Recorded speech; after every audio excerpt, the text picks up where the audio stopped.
Welcome to Kung Fu Havoc number 2. So I'm going to read this article, and you guys can take it any way you want. It is by Comic Books, and I got this by way of Topbuzz. So it says, Fantastic Four director Josh Trank, slept with a gun because of the Human Torch backlash. Alright, so there's the article. And I got a lot to say about this movie, so this will be a two-part video just to get you guys upset. So let's read the article. Director, Fantastic Four director Josh Trank slept with a gun because of the Human Torch backlash. Let me spell that out just in case Mr. Trank gives me a job.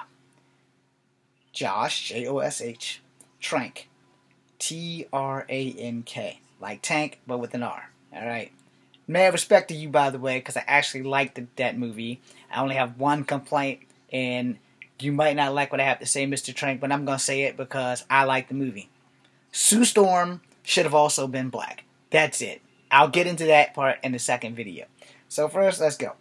2015 Fantastic Four reboot. Josh Trank didn't end up being in a franchise starter in the 20th Century Fox was hoping for, but that was far from the only issue during the making of it.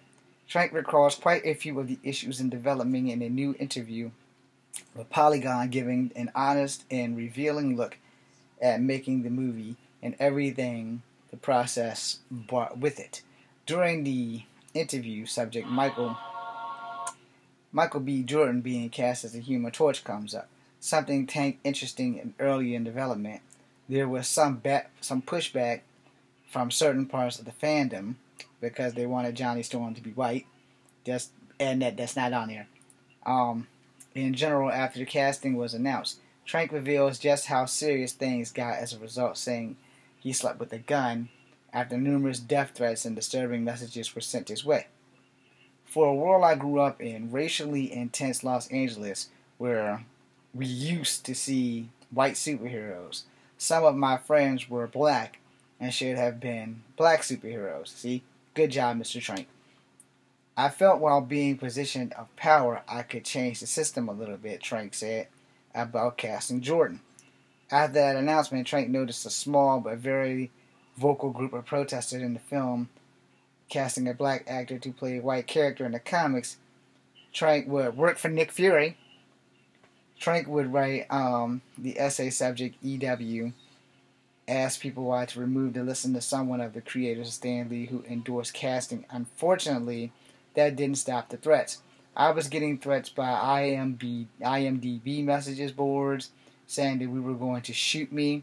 Trank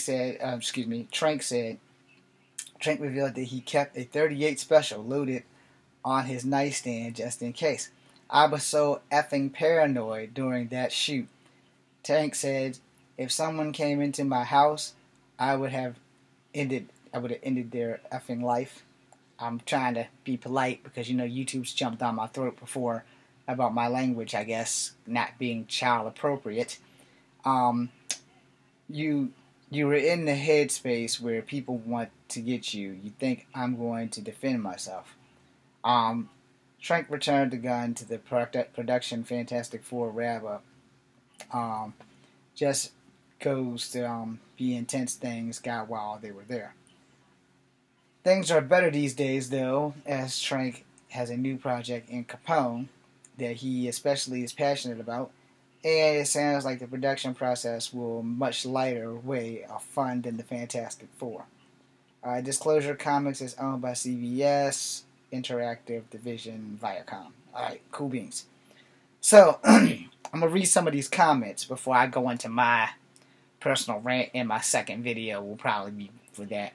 And also, I may make a third video just to make a statement.